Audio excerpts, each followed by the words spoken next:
the start of the fall semester nears, more and more schools are laying out their plans for the first day. Here in Lexington, where public schools are starting with NTI days, Lexington Christian Academy is opening its doors to students who want to come back and also offering an online option. LEX 18's Claire Kopsky found out more about the measures that school is taking to get their students, teachers, and staff safely back to school.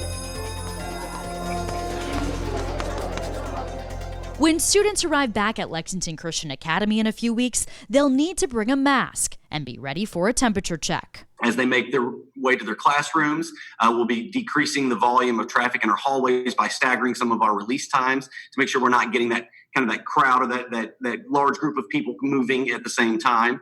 We'll be flowing our traffic in the hallways in a single direction to make sure that we're not getting cross traffic that could come in contact with one another. Since their students went online in the spring, healthy practices and systems were added. You'll see that housekeeping staff, that custodian working throughout the day to make sure that those faucets and knobs and light switches and locker handles and all those things are cleaned as we go throughout the day multiple times.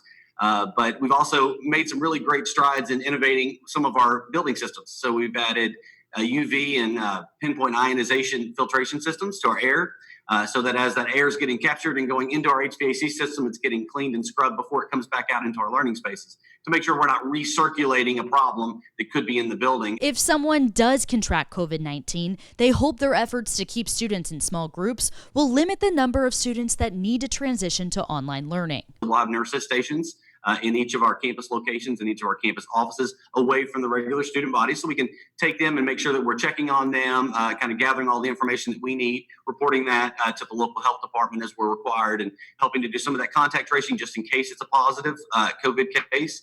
We can also then isolate who they've been with and make sure that we're affecting the smallest group of students possible. Robinson says they're excited to welcome students back, but realize teachers and students have much work ahead. Coming out of this is the students and where do we need to meet them? Because, if you're a fifth grader this year, I may not be able to start right with that fifth grade curriculum, right? I may need to drop back and we'll do just a little bit of review, a little bit of catch up. And so making sure that we're going to be very quick to assess the students, find out where their needs are academically, meet them at those points of needs, and then get them to where they need to be by the end of this school year. I think it's going to be a challenge for all schools. A challenge that they're hoping to address in person all semester long.